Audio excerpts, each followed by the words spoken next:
You can pick up any instrument and play whatever you want, but the personality behind the instrument and the energy that the instrument carries is really important for me. I've always liked catalog guitars and kind of crappy old guitars that give you something to fight with, and they fit really well with Rotosound strings because it's just this fat, crunchy taste that I like.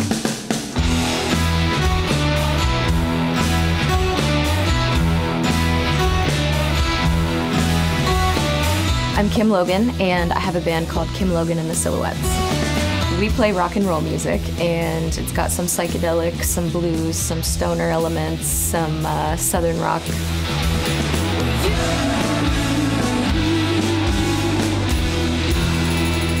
My father got me into playing the guitar. He made me learn on acoustic guitar. He said, you're gonna play acoustic guitar until your fingers bleed, and then you can play my Strat. And turns out, great advice.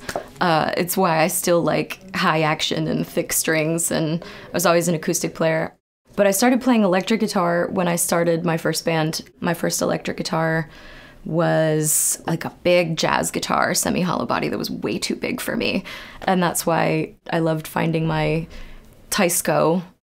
I was looking this winter in Scotland on Facebook Marketplace and found in Edinburgh this like 1970, 1971 little junior size 3/4 short scale guitar that I've been looking for forever because I'm 5 feet tall.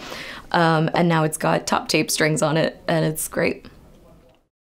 Before I left Paris last week, I put a set of top tape strings on the little Teisco, and it makes the little guitar sound like a cannon. It's loud and beefy, and it's great. And to get back into playing and practicing a lot, it's nice to have something that's really present and heavy, and it makes it feel like a high action acoustic guitar playing this little electric, so I like them.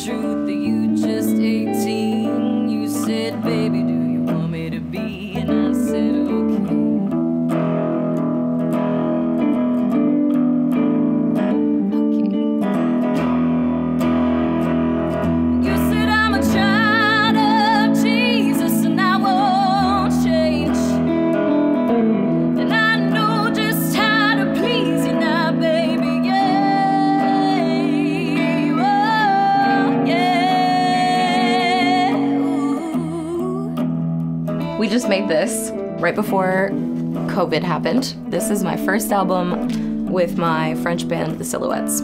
It was mixed in my old home of Nashville by a great engineer named Mike Fahey, who is the sort of protege of Vance Powell, who helped me kick off my career with his amazing production, and he's done so many amazing things. He and Mike have worked with Jack White, Chris Stapleton, Clutch, C6 Steve.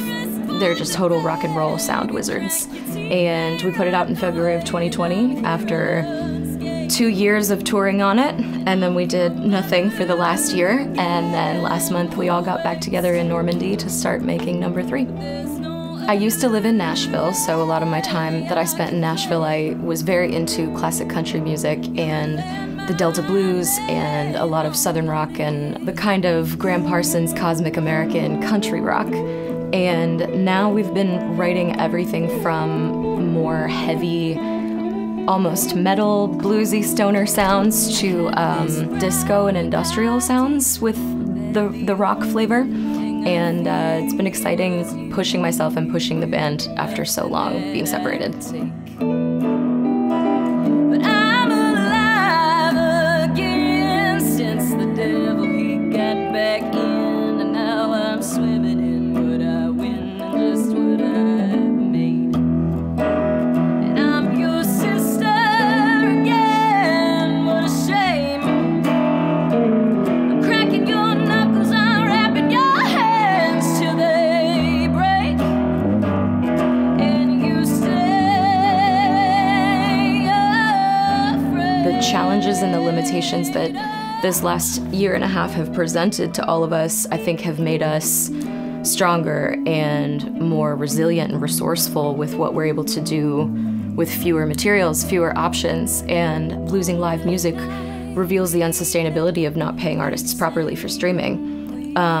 But because we were all sort of put in these restrictive boxes, I think many of us found new ways of doing our old thing and inspired ourselves and inspired each other by having really no choice but to go deeper and go within and figure out what you really want to make next, now that you have some time and space to think about it.